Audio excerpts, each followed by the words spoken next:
What if sugar cravings in perimenopause aren't about sugar at all? What if they're actually our body's way of asking for something else? And we've just been answering the wrong question. In today's episode, I'm peeling back the curtain on what sugar cravings really mean in perimenopause and how to calm them without cutting carbs. Yep, no need to rewind that. I did say without cutting carbs. So get comfy, open your mind, and close that macro tracking app, and I'll be back to break it all down in less than 90 seconds. Welcome to Are You There, Midlife? It's me, Monica. Hi, I'm Monica Topetti, wife, mom, health coach, and hormone imbalance survivor. And I'm on a mission to help women in midlife balance hormones naturally without drugs, doctors, or divorce. Are you tired of dealing with heavy, painful periods that look like a crime scene? Are you sick of struggling with anxiety, fatigue, or brain fog that... What was I just saying? Are you frustrated doing all the things to lose weight but still packing on pounds faster than a real housewife changes Birkins? Girl, you are in the right place. Join me each week as I spill the tea on what to expect in perimenopause and beyond.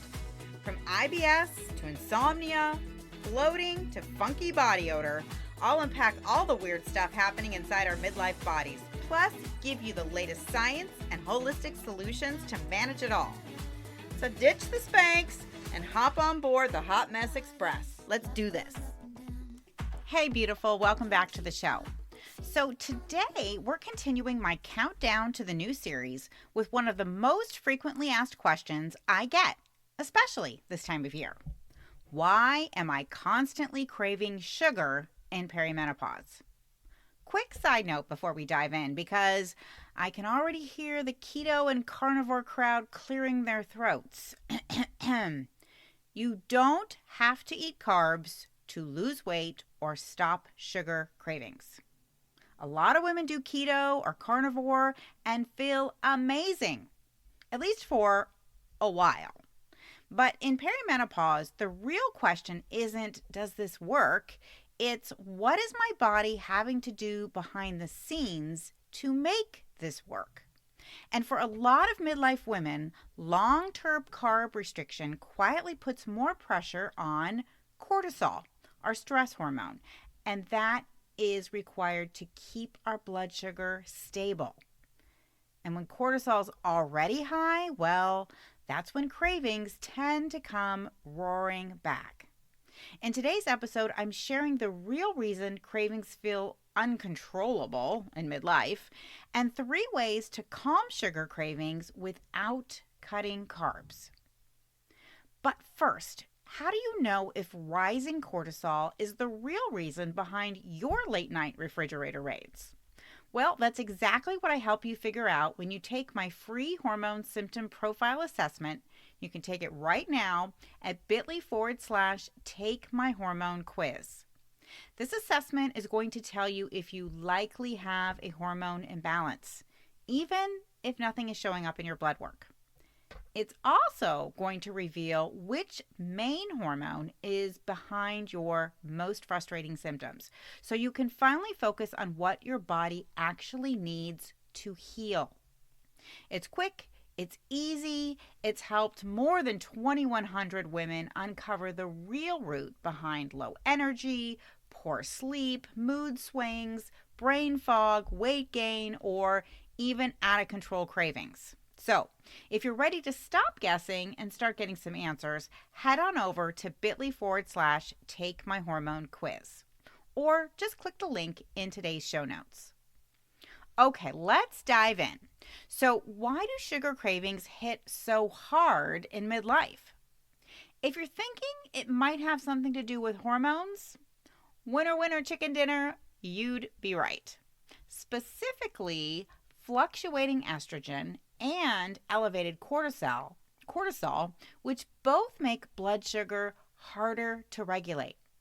And when blood sugar is unstable, our body looks for the fastest energy available. Cue the sugar cravings. So if cravings are really about blood sugar instability, the solution isn't cutting carbs, it's support. And the first way we do that is by making sure we're never eating carbs on their own.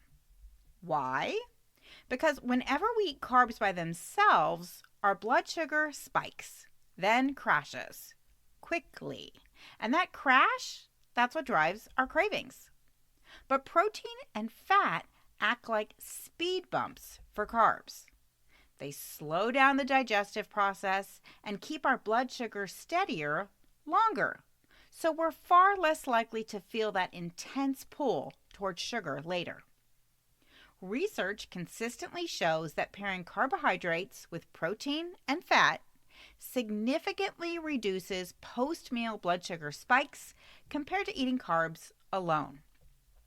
In fact, one study found that adding protein and fat to a carbohydrate-containing meal can slow glucose absorption by up to 30%.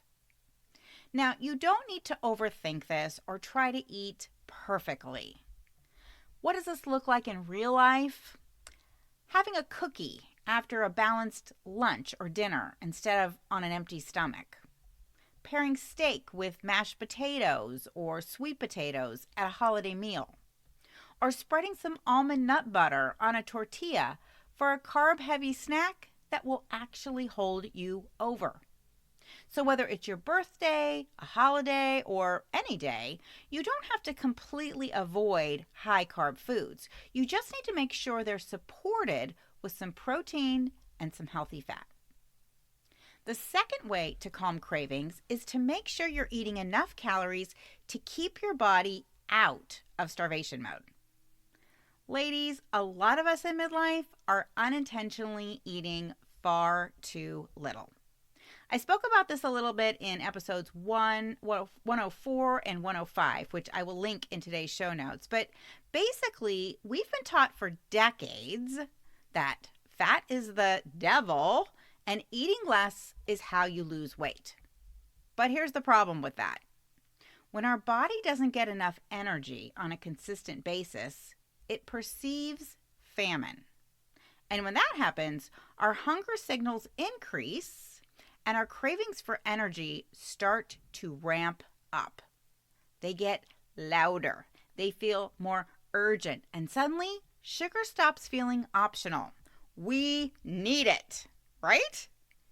So how many calories should we really be eating? We don't need to micromanage every bite, but we do need some guardrails. Here's a simple way to think about it. Our body needs a certain number of calories just to stay alive. It's called our BMR, or basal metabolic rate, and it includes the calories we need to breathe, sleep, think, digest food, and run all of our body systems. Now, if we're consistently eating below our BMR, or far below our actual needs, our body is going to compensate with cravings because it needs quick energy. And sugar is the fastest energy source our body can access.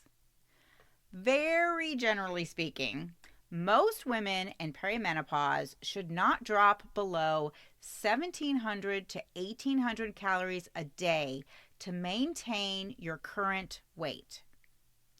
Now, if you don't want to count calories, that's totally fine. All you need to do is start tuning in to your daily habits.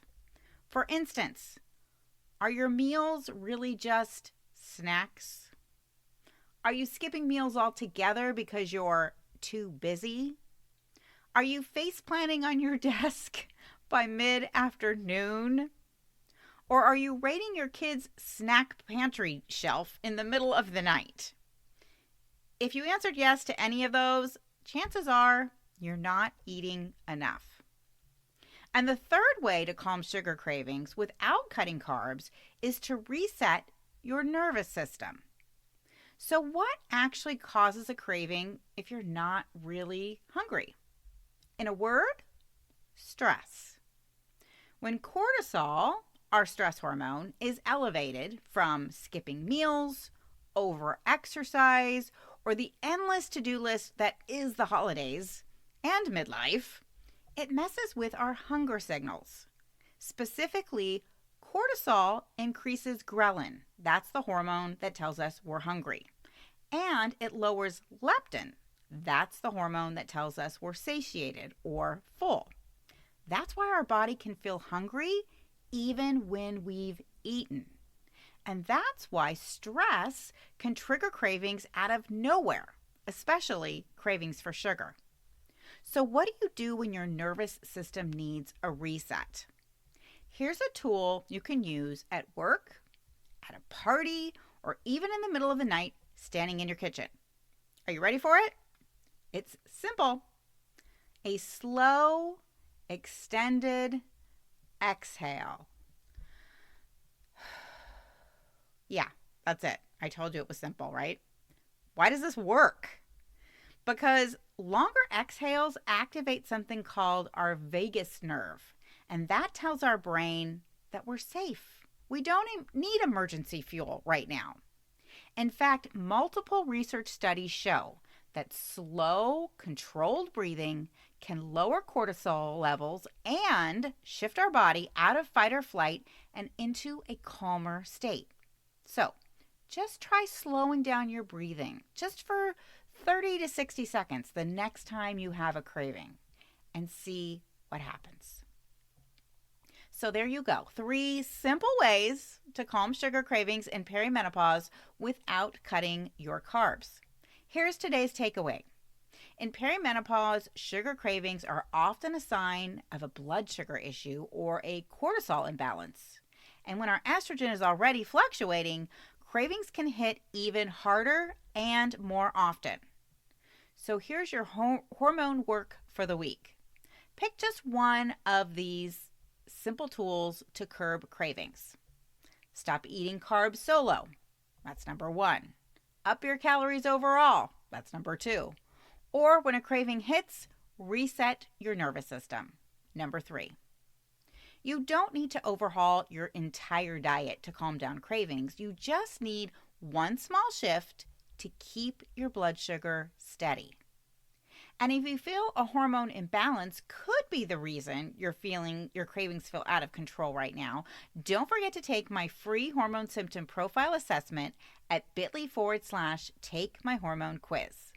Then join me back here next Tuesday when we continue our countdown to the new year with part 2 of my interview with Joy Johnson of the Journey to Becoming podcast, where we discuss your top perimenopause questions.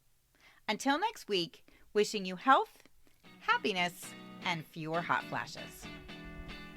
Hey friend, can I call you friend? Because I already feel like we're friends in my head. Did this podcast teach you something, make you laugh, or feel less like an alien?